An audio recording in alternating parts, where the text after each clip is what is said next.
É hora de dar problema, né? Vamos lá. 34. Maurício conduzia sua motocicleta de forma imprudente e sem cautela. Já está dizendo que ele está ali com culpa, né? Com velocidade superior à permitida no local, em via pública municipal, calçada com paralelepípedo e molhada em noite chuvosa. Ao passar por tampa de bueiro existente na pista, com um insignificante desnível em relação ao leito, Maurício perdeu o controle de sua moto e sofreu um acidente fatal. Seus genitores ajuizaram a ação em face do município, pleiteando indenização pelos danos materiais e morais. Na hipótese em tela, é correto afirmar que... Bom, vamos analisar, né? O cara como é que ele estava? De forma imprudente, sem cautela, velocidade superior à permitida no local, em via pública municipal, calçada com paralelepípedo e molhada em noite chuvosa. Ao passar por uma tampa de bueiro existente na pista, com um insignificante desnível em relação ao leito, apesar de toda, né, a situação montada, o que foi, né, perdeu o controle por passar na tampa de bueiro. Bom, seus genitores ajuizaram a ação em face do município, pleiteando indenização por danos materiais e morais. Na hipótese em tela, é correto concluir que, não obstante ser caso em tese de responsabilidade civil subjetiva do município, o acidente ocorreu por culpa exclusiva da vítima, fato que exclui a responsabilidade do poder público. Não está claro ali que foi culpa exclusiva da vítima, né? Essa questão aí eu particularmente não gostei muito dela, não. Eu vou dar o gabarito para você, mas enfim, eu não estou muito convencido, não. Essa aqui não foi o gabarito. Letra B. Não obstante ser caso em tese de responsabilidade civil objetiva do Estado, o acidente ocorreu por culpa exclusiva da vítima, fato que exclui a responsabilidade do poder público. Letra C. Não obstante ser caso em tese de responsabilidade civil subjetiva do município, o acidente ocorreu por caso fortuito e força maior. Isso aqui está totalmente fora, né? Não foi caso fortuito e força maior. Letra D. Aplica-se a responsabilidade civil subjetiva do município, que tem o dever de indenizar os autores em razão de sua omissão específica na teoria do risco administrativo. A omissão específica não é teoria do risco administrativo, é teoria da culpa da falta do serviço ou da ausência do serviço. Tá? Então não tem uma coisa a ver com a outra. E letra E. Aplica-se a responsabilidade civil objetiva do município, que tem o dever de indenizar, desde que reste comprovado que seus funcionários responsáveis pela instalação da tampa do bueiro agiram com dolo ou culpa. Aqui não tem uma coisa a ver com a outra. Se ele fala que é objetivo, não precisa dessa prova. Então fica nessas duas situações aqui em cima. Tá? E o gabarito foi aqui. Não obstante ser caso em tese de responsabilidade civil objetiva, o acidente ocorreu por culpa exclusiva da vítima, fato que exclui a responsabilidade do poder público. Enfim, é um tema que gera debate, depois eu até me arrependi de colocar ela aqui, mas foi o gabarito apresentado nessa questão. Tá? Bom, entendeu como sendo responsabilidade objetiva. Vamos em frente. 35. As atividades desempenhadas pelo Tribunal de Contas na qualidade auxiliar do controle externo a cargo do Poder Legislativo estão listadas a seguir, à exceção de uma, assinalando. Bom, aqui é uma questão que ela incomoda um pouquinho, porque ela vai lá no artigo 71 da Constituição Federal pensar certos dispositivos para indicar o que estaria errado, tá? Então vamos lá. Letra A, está falando de controle exercido pelo Tribunal de Contas. O controle, né, na verdade, exercido pelo Legislativo com o auxílio do Tribunal de Contas, o controle externo. Letra A, sustar a eficácia dos contratos administrativos celebrados pelo Poder Executivo. Ela está pedindo a exceção de uma, então o que está errado. Em face de ilegalidade neles constatadas, se não atendidas as suas recomendações no prazo de 60 dias. Essa aqui é o que está errada, porque em relação a contrato, quem vai realizar essa atividade de sustar é a Casa Legislativa e não o Tribunal. O Tribunal vai sustar ato. Contrato, quem atua é a Casa Legislativa propriamente dita. Isso vai estar no artigo 71, parágrafo 1º. Então o gabarito ele já está aqui. Mas vamos ver os demais. Apreciar as contas prestadas anualmente pelo governador do Estado, mediante parecer prévio que deverá ser elaborado em 60 dias a contar de seu recebimento. Então ele não julga o chefe do Executivo. Ele aprecia e quem julga é a Casa Parlamentar. Tá certinho isso aqui. vai estar no inciso 1 do artigo 71, e respectiva, né, Constituição Estadual, eventualmente aplicada ali na simetria. Letra C. Apreciar para fins de registro a legalidade dos atos de admissão de pessoal da administração direta e indireta, excetuadas as nomeações para cargos de provimento em comissão. 71, inciso 3. A mesma coisa em relação à letra D. A letra D também é 71, inciso 3. Tá assim, apreciar a legalidade das concessões de aposentadoria, reformas e pensões, ressalvadas as melhorias posteriores que não alterem o fundamento legal do ato concessório. Então, mais uma vez aqui, 71, inciso 3, é um copiou, colou. Depois você vai conferir lá, copiou, colou. Letra E. Julgar as contas dos administradores e demais responsáveis por dinheiros, bens e valores públicos da administração indireta, incluídas as fundações e sociedades instituídas e mantidas pelo poder público. Então, ele vai apreciar o chefe do executivo e julgar os demais administradores de bens, valores, né? Enfim, conforme se coloca lá no artigo 71, inciso 3. Então, essa questão foi elaborada a partir de quê? 71, inciso 1, 2 e 3 e 71, parágrafo 1º. O gabarito lá no 71, parágrafo 1º, que envolve, botou lá sustar contrato, mas o tribunal ele pode sustar ato, que é suspender né, os efeitos. Contrato, só a Casa Legislativa é que poderá. Beleza?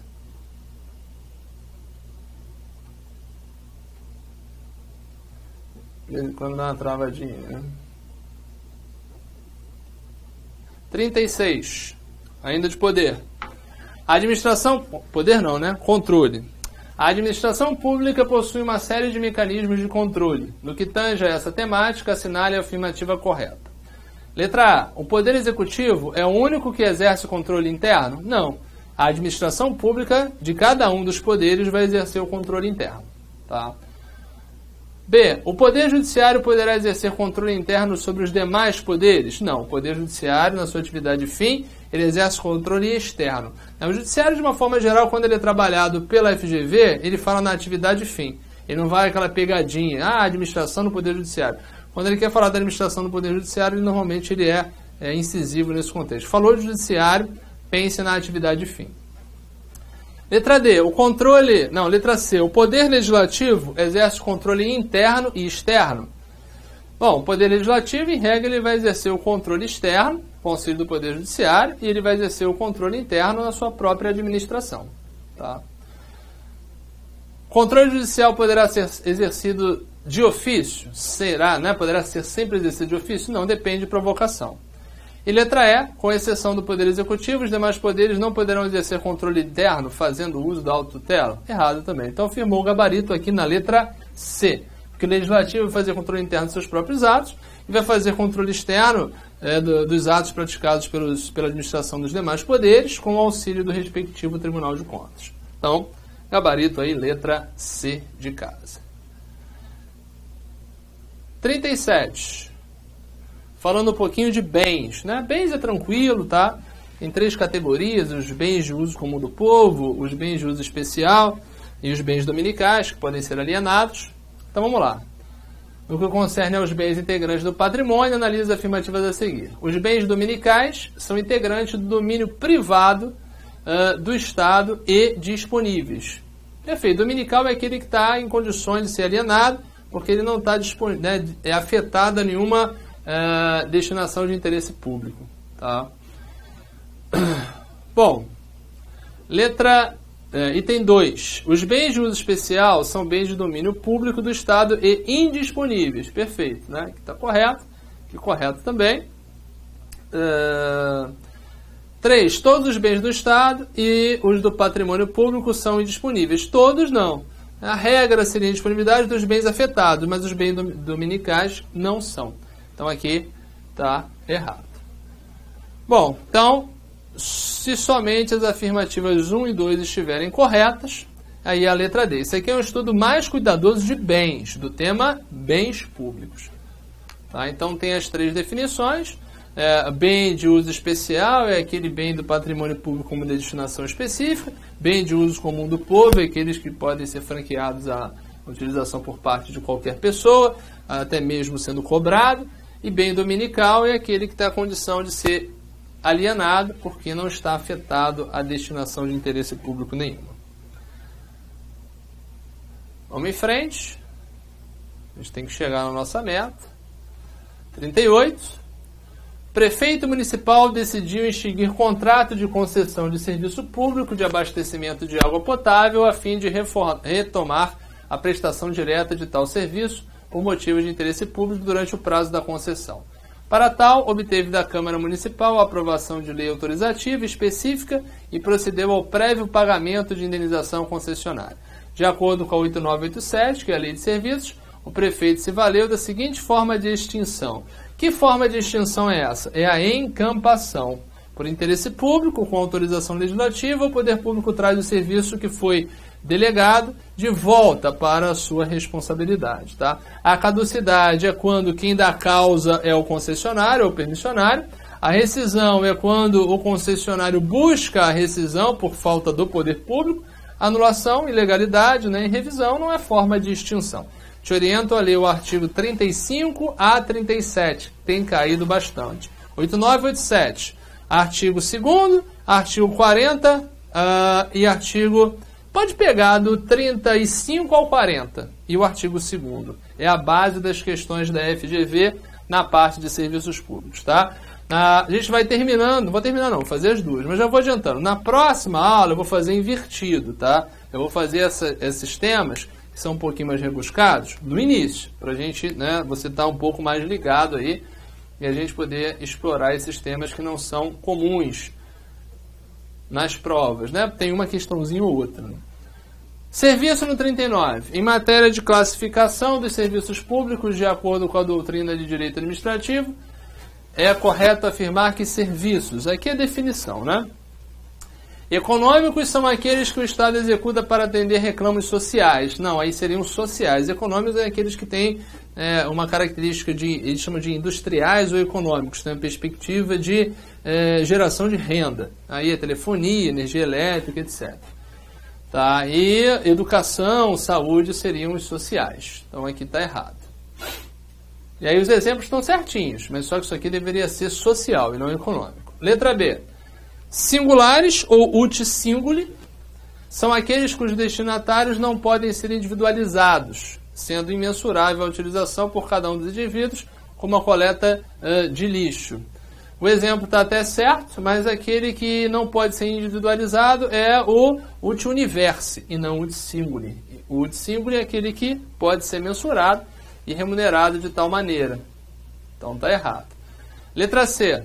Administrativos são aqueles que o Estado executa para compor melhor a organização dos interesses particulares, fomentando a iniciativa privada para maior arrecadação tributária e oferta de empregos. Esses não são administrativos. Administrativos são aqueles que são utilizados pela própria administração, como a imprensa oficial. Então, não tem nem definição adequada para isso aqui. Letra D.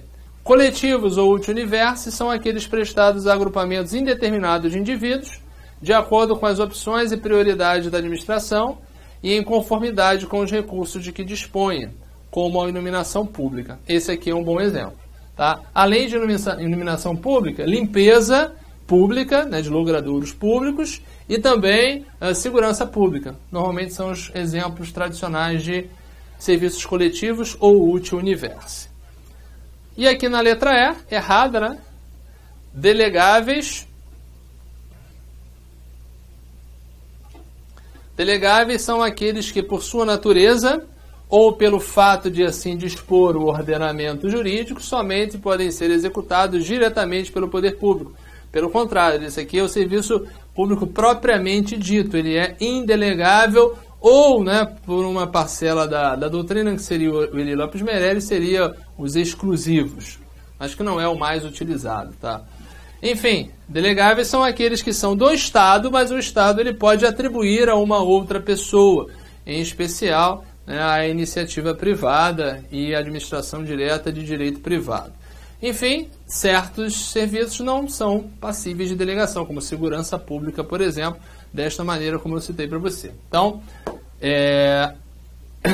está equivocado aqui porque ele bota delegado e uma definição do chamado serviço propriamente dito. Vamos fechar o último aqui com a intervenção do Estado na propriedade, falando de desapropriação, decreto 3365 de 41, aonde nós temos uma pergunta que vai trabalhar a possibilidade de o Estado, né, o município desapropriar bem do Estado. Vamos lá. O prefeito do município de Florestal está interessado em construir um hospital público e, devido à sua localização conveniente, pretende fazê-lo em um terreno desocupado de propriedade do Estado em que é localizado o município. Entretanto, em razão de divergência política, o governador do Estado se recusa a ceder o imóvel para a prefeitura. Considerando a situação hipotética narrada, indaga-se: é juridicamente possível ao município desapropriar o imóvel de propriedade do Estado? Resposta: não. A desapropriação por interesse público, que é lá do artigo 5º, inciso 24 da Constituição, e o Decreto-Lei 3365, que é a Lei Geral de Desapropriação por Utilidade Pública, no artigo 2º, vai traçar uma linha de verticalidade. A União pode desapropriar dos estados e dos municípios. O Estado pode desapropriar os bens do município, mas o inverso não é possível. Então, nesse contexto, né, há essa relação. Ok? Não há hierarquia entre eles, mas no contexto da desapropriação, isso se apresenta. Então, o gabarito aqui seria: não, pois a desapropriação de bens públicos submete-se a restrições, não sendo possível ao município desapropriar bens de propriedade dos estados ou da União. Beleza? Bom, essa parte final aqui, envolvendo a intervenção do Estado da propriedade, a gente vai começar na próxima aula. Mas voltando aqui para essa questão, não sei se você anotou aí, Decreto-Lei 3365 de 41, artigo 2º. Joga lá no Google que você vai ver essa informação. No nosso próximo encontro, que já é quinta-feira, eu vou fazer a inversão. Ou seja, eu vou começar com intervenção do Estado na propriedade, falar de serviços públicos, falar de controle, porque eu sei que são os temas que incomodam mais aqueles que estão aí numa fase de preparação mais apurada. Falar de contrato, e lá para o final vai ficar a parte de servidores públicos, de administração pública, que eu acredito que quem está aí no ritmo para fazer esse concurso já domina bem. Se você, né, ainda está apurando aí o conhecimento nas diversas matérias, não tem problema. Depois a gente volta àquele tratamento normal. Se você ficou com dúvida em alguma das questões de hoje, quer que aborde alguma coisa, você tem lá o e-mail. Não deixei o e-mail, vou botar o e-mail aqui para quem não conhece. Tem muita gente conhecida aí, mas o e-mail é valmir841@gmail.com. Você não anotou alguma coisa, você está com alguma dúvida, você manda para lá, ou então para o meu Facebook, né, que é Valmir Rangel, aí já tem no material para você, para a gente sanear. Quinta-feira, a gente se encontra novamente com uma nova lista de exercícios, que eu vou inverter, como eu já adiantei para você. Beleza? Avançamos um pouquinho, mas a minha pretensão é corrigir as 120 questões, e a gente vai corrigir. E depois, na última aula, a gente vai ter um resíduo de questões que eu vou enviar para vocês através de uma forma que eu vou indicar justamente lá na terceira aula. Beleza? Então, força aí no estudo. O concurso ele é muito bom. Tenho certeza que você está focado nessa remuneração que está aí, destinada no concurso que você vai fazer aí. Menos de um mês, né? Mais ou menos, né? No concurso aí de Niterói. Então, eu espero que a gente possa fazer uma preparação para poder fechar as brechas que a FGV possa se utilizar para tentar te enganar. Beleza? Então, nos vemos novamente na quinta-feira. Pode rever as questões. Qualquer dúvida, você sabe onde me encontrar. Obrigado pela confiança e a gente espera aqui poder te corresponder e que você tenha um bom resultado nesse concurso. Um abraço. Qualquer coisa, você sabe onde me encontrar. Valeu? Até lá.